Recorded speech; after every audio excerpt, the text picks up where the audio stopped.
And I think you're seeing this from Gen Z across the board right now, and kind of its return to conservatism, or at least leaning in that direction. I guess he's the Goebbels of the cabinet.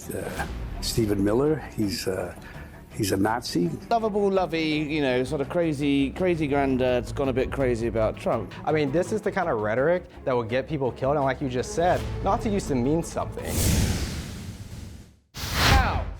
Severe case of Trump derangement syndrome to discuss. I've got a pair now of Republican strategists. Josh Jones has joined us in the studio. Sarah Selip is still with us. We were just trying to work out what you call a pair of Republican strategists in the break. But let's have a look at one of the world's greatest actors and greatest sufferers of TSD.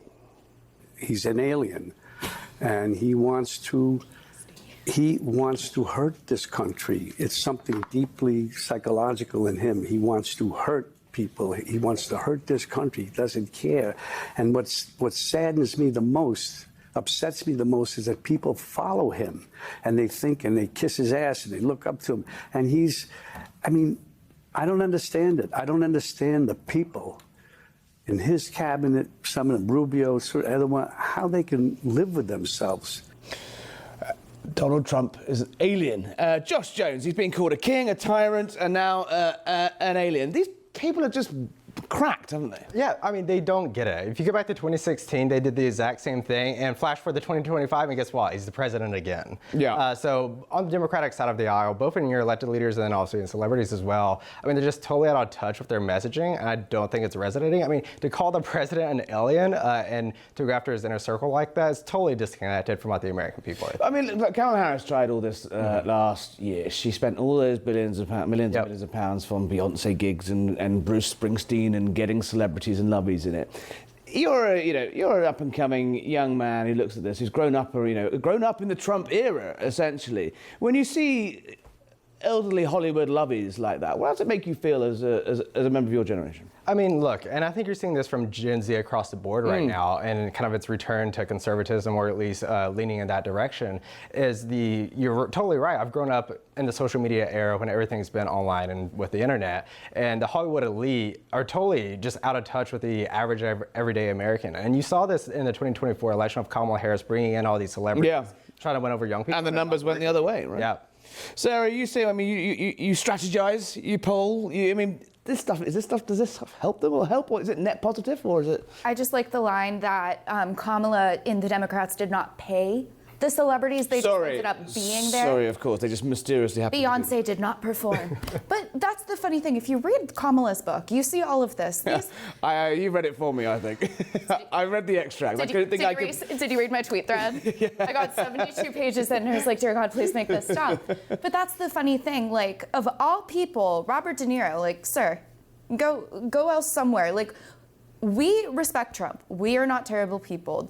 I'm just so sick of them saying that we're not good enough. 51.7% of American voters, disagree with that he is in. There's a slight darker side to it as well. I want to look at something else that Robert De Niro said.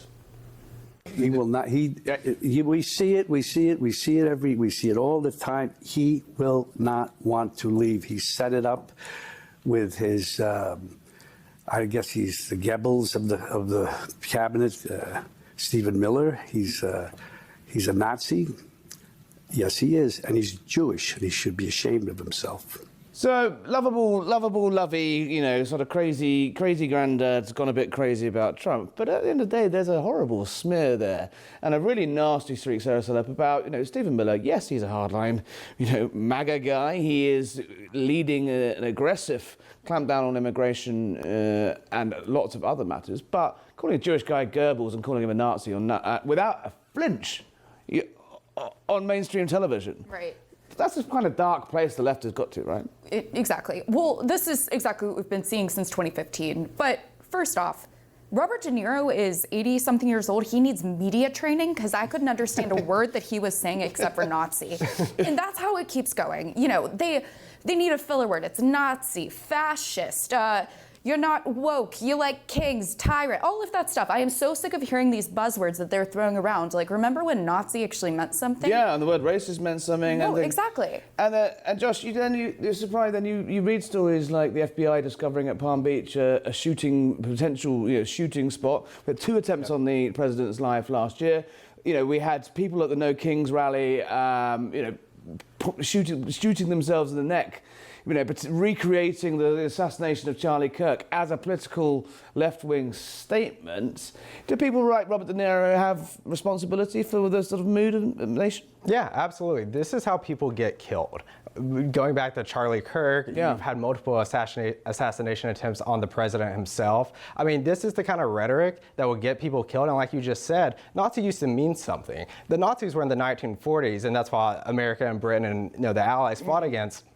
That's not what's happening here, and this kind of rhetoric encourages political violence from the left, and that's why you've seen, like you saw in West Palm with that tree stand or that hunting stand. I mean, the threats against the rhetoric coming out of the left is encouraging these threats against people's lives, and they need to be held. They say that Donald Trump calling them all Antifa and left-wing terrorists and domestic terrorists and vile scumbags and all the rest, you know, is kind of par for the course, right? Right. It's unfortunate. I mean, that's where we're at in our political landscape, and I think young people are kind of seeing through that. Going back to growing up in the digital era, they're not buying it, they're not subscribing to this rhetoric, and I think you'll see that play out over the next couple of years as we get to the midterms and then eventually 2028.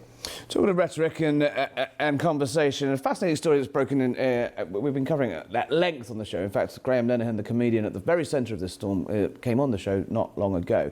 Now, he was arrested at Heathrow Airport for a tweet that he sent. He lives in Arizona, for starters. He tweeted something on X, do you say X? He X'd something, which was, you know, a US company hosted on US servers, a joke, a pretty crap joke, but a joke nonetheless, about transgender bathrooms. Basically said, how do you get a woman out of a transgender bathroom, kick him in the balls? That was the joke.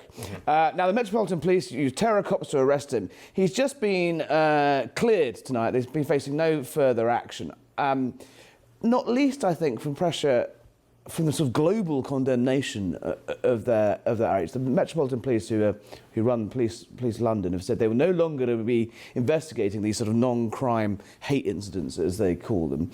Sarah, do you think pressure from people like J.D. Vance, Marco Rubio, Donald Trump himself has, you know, helped sort of Britain slightly see the light on this? Absolutely. I mean, we can all agree that America is the freest country on earth. That's why millions of people try to come. Though. I mean, Pam Bondi, after Charlie Kirk, did come out and say that, you know, you could potentially see legal policing of language. That's the frustrating part, where, you know, we are so free, our speech is so free since Elon took over, that we've been seeing terrible things online. And I don't necessarily blame Elon on that. I just think it's how we're desensitized to it at this point. It's like watching a movie. Our friend got, you know, murdered, and people are still celebrating making that joke. Exactly. But I mean, it's the same people who will go on and every single day say we need to do this to every single other people, or every other single Republican.